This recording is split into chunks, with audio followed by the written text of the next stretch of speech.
Good morning, good evening, good afternoon, wherever it is that you are, wherever you may be. Thank you very much for making us a part of your day. I'm Brad Franklin, Digital Media Relations Manager here in Chesterfield. Very glad to tell you that Chesterfield Behind the Mic is on the air once again. Now, getting the thing off the ground on the first episode was, you would imagine, was tough. At 124 of them, I'm very glad to welcome the guest that I had the first time. We're going to talk about a very different topic. But first, let me welcome Dr. Bill Fiege to the podcast. Welcome to the podcast, sir. How are you? Good, Brad. Thanks for having me back on. The first time we did this, we were in a field. It was hot. It was very bright. Yes. I think I had to change shirts because it was a white shirt, blue shirt situation. It was the first time we'd ever done this. I very much appreciate you being willing to come out there, talk to us about the softball team that was in the World Series that year that you had coached, and launching this whole thing that we've done in the 3 years since. Very glad to have you here, Brightpoint Community College, in this incredible lab setting. I joked before we started recording that the first time, not too long ago, I did a podcast at Pocahontas State Park where I had a mannequin sort of staring at me. Now I have a whole bunch of dummies and beds, which is a whole different animal in and of itself. Before we get started, I always like to give folks a chance to hear a little bit about the person I'm talking to and get a sense of sort of their background. So as we get launched into this 120 episodes or so later, I would imagine your answers are probably going to be a little different here than they were the first time. But how would you sort of describe the way that you ended up being the 8th president here at Brightpoint Community College? Yeah, it's been an amazing journey. I grew up on the Eastern Shore of Virginia. Both of my parents were in education. My dad actually worked at the local community college. Okay. My mother was a high school English and Latin teacher.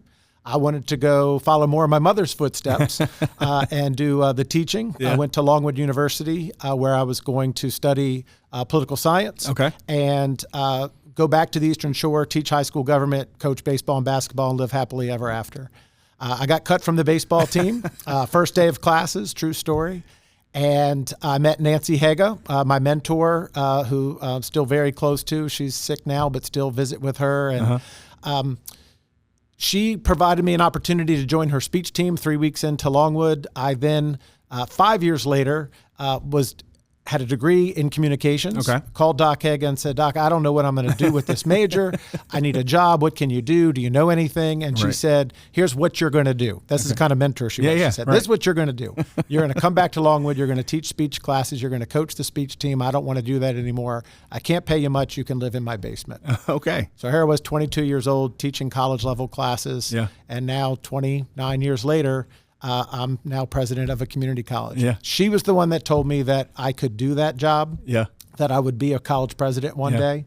And it's just an honor to now serve in this role here at Brightpoint. As somebody else who also was poli-sci and had a very different career trajectory, I can definitely appreciate that sometimes, best laid plans, right? They go out the window when necessity calls.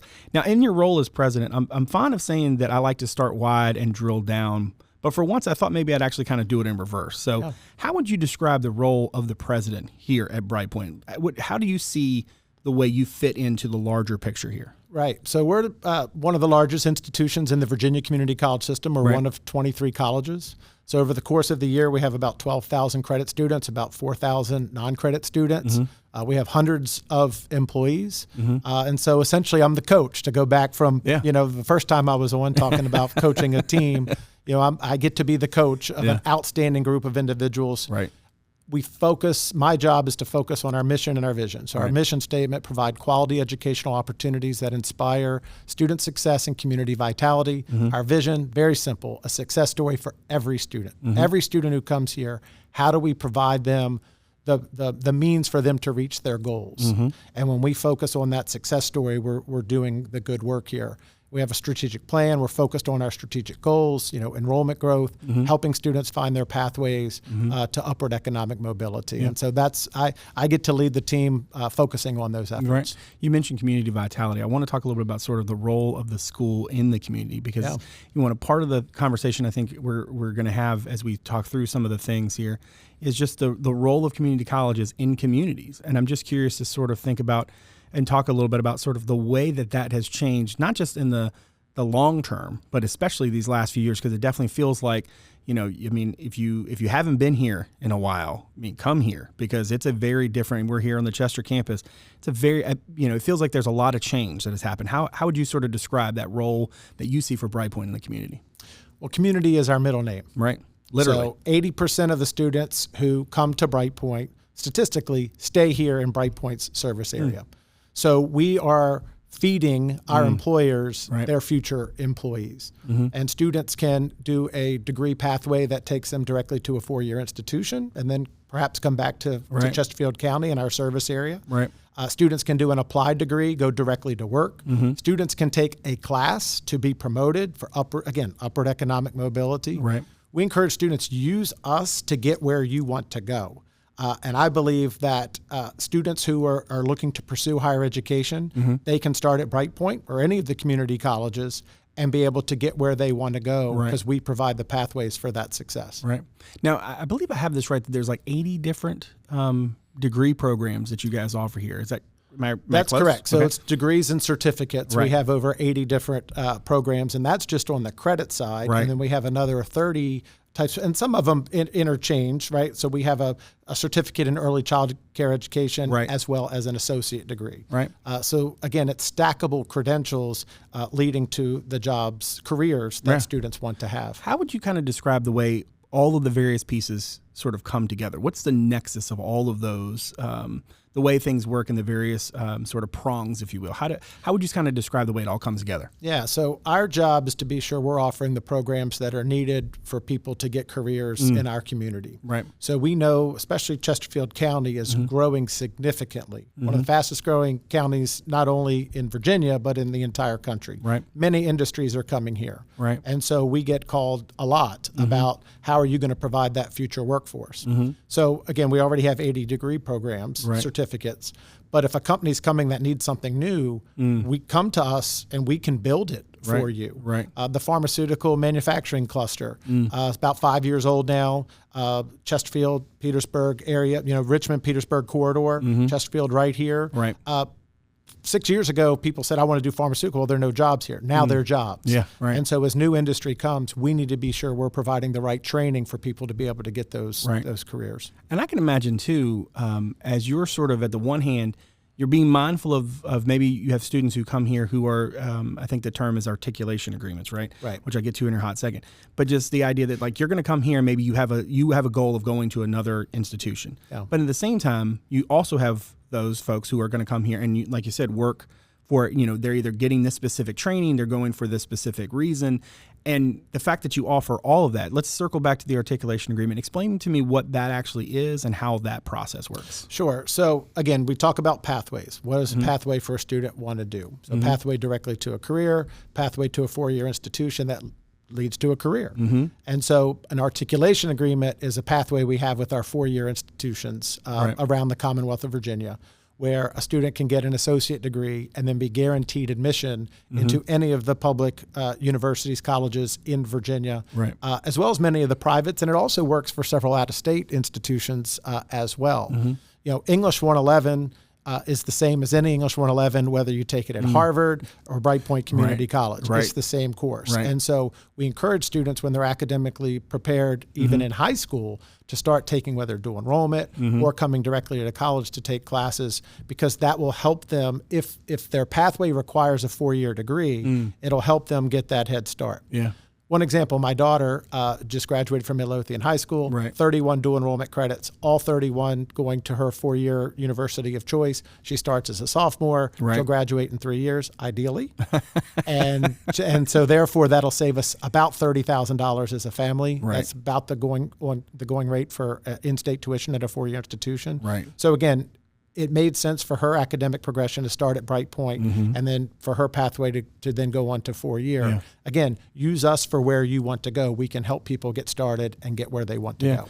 Well, I'm curious, and this might be hard to quantify, so I apologize in advance, but it just, as you were sort of just talking there, I can imagine that over the years, there was probably a split, let's say, between the students who came here because they were going someplace else, or the other prong, maybe the students who were coming here to be trained for the workforce. I'm curious to know, even anecdotally, how has that breakdown, how has it shifted over the years? Is the inclination that long term, maybe over the years, it used to be more one way than the other, and now it's swung, or is it still is it more maybe consistent over the years? What's that breakdown look like these days? I think the swing is that folks are realizing the cost of higher education. Right. Yeah. It's very expensive to get a 4-year degree now. Right. And so how can you get on a pathway to reach your career goals, but also to do it affordably? Yeah. And I think people are realizing that the community colleges can help more with that pathway. Right. Since the pandemic, we also have online classes that people can take. Right. We have on-campus classes. We have campuses that are Chester and Midlothian. So there are many different opportunities. Right. We have classes that start every month of the year. So if a student realizes, hey, I need to go get a class, they can call us now, and there's a class. Our classes start in August for our main term, if you will. Gotcha. Yep. But then we also have classes that start in September, October, November. We have a mini session in December. Right. So people can come to us at any time to get certain classes that they may need. Yeah. Now, I can imagine that part of your job and really the folks around you on the team, you're reacting to what the trends are. You're reacting to what, not just what industry says, hey, we need X or Y or Z, but you're also reacting to what students are looking for. How difficult is that challenge to make sure that what you guys are offering is what folks out there are looking for? And how much change are you kind of in like a constant state of like evaluation and tweaking and stuff? Like how difficult is that challenge? No, it's very difficult because information's power. How do we make sure our community knows what is offered, what's available to them? Right. I want everybody to know about Brightpoint and what we have to offer them as individuals and also for their families. Right. If they then choose something else, because if that's better for them, then that makes sense. But at least know the options, that you have. Right. We have career coaches, they're called college and career navigators in every single one of our high schools that are in our service area. So we not only serve Chesterfield, we have 9 other localities as well. So there's an opportunity for them to meet with a college and career navigator who is not there just to talk about Brightpoint, but to understand the student's path and to help them then develop that sequence of what they might need into the future. Yeah. And then we know there are a lot of adult students. There are hundreds of thousands of people right here in our community who have college credits, but no academic credential. Right. And if that's something they need for, upward economic mobility, a job promotion, what have you, they can come back to us and we will most likely accept some of the credits that they have had previously. And we have to do an evaluation of the coursework they've taken, et cetera. Right. We also have some credit for prior learning, where if somebody has some industry experience, military veterans, work that they've done in the military. Yeah. Again, there has to be an evaluation. It has to match courses that we offer, but there are opportunities for people not to have to start over, but to be able to get credit for work that they've done. Yeah. Last couple questions here for you. First off, I'm curious, you mentioned this a little bit, but the idea of the way that, the general public looks at sort of the higher ed 4-year sort of model, and the way that it feels like from that value proposition that community colleges and Brightpoint specifically have really sort of changed the game in a lot of ways in terms of because of what's offered and also because of the individuality of what a student who comes here, whatever, whether it's a fresh out of high school, whether it's a career switcher, somewhere in between, it just feels like there's a whole lot more value now. And when you look at that compared to the prices of 4-year and certainly what the job market looks like thereafter, it does feel like a lot of that has changed. How would you say Brightpoint has embraced that, and what do you see as like the current trend? Does it feel like that's going to continue to be something that you guys can really sort of a need that you can meet, so to speak? Absolutely. Yeah. I love the word you use, value.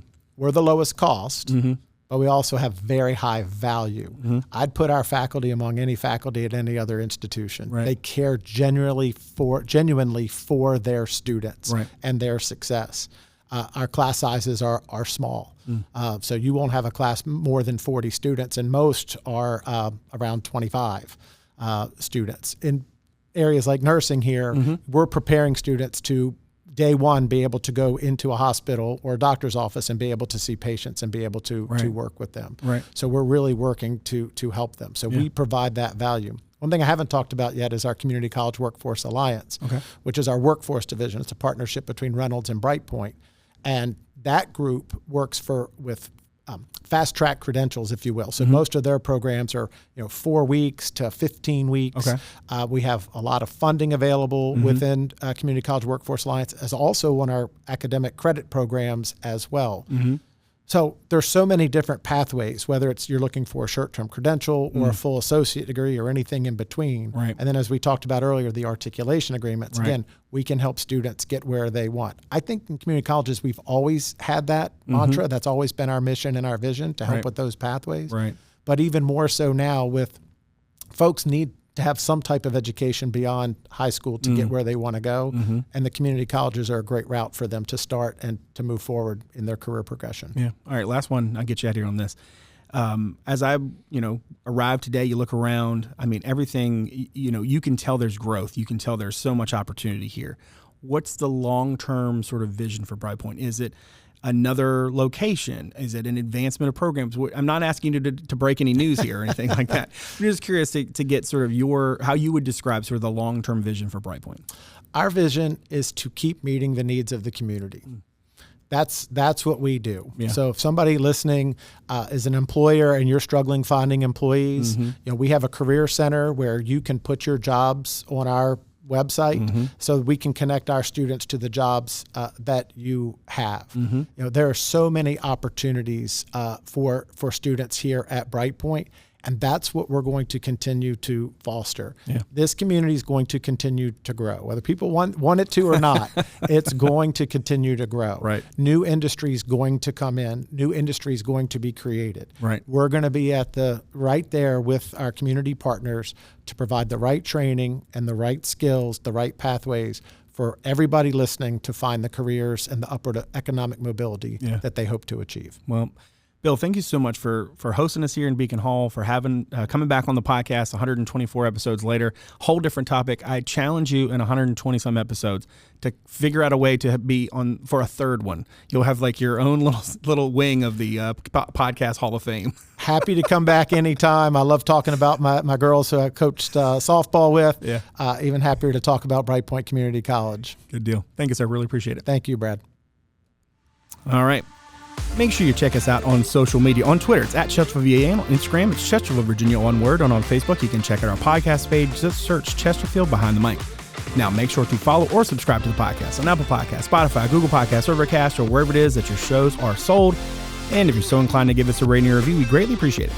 As always, a video version of our show is available on our YouTube channel as well as on our website at Chesterfield.gov/podcast. That's also where you can submit feedback anytime, make a suggestion, or just reach out to us. You can watch the show on WCCT Thursday through Sunday at 7. On the weekends at noon, that is Comcast Channel 98, Verizon Channel 28. Lastly, check out Chesterfield.gov/connect with us to find out a number of other ways to connect with Chesterfield County. My thanks to my director, Martin Stith, my executive producer, Teresa, Bonifas, and all the good folks from Constituent and Media Services for all they do. My thanks to you for joining us today. So from all of us here in Chesterfield, thanks again for making us a part of your day. We'll see you again real soon. Take good care.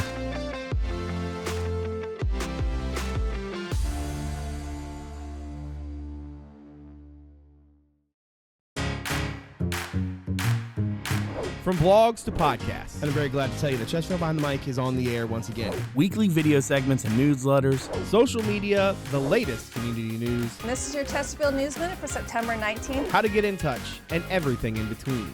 If you want to know about Chesterfield County, our Connect With Us webpage has you covered. Chesterfield.gov/connect with us. Connect with us, your source for all things Chesterfield.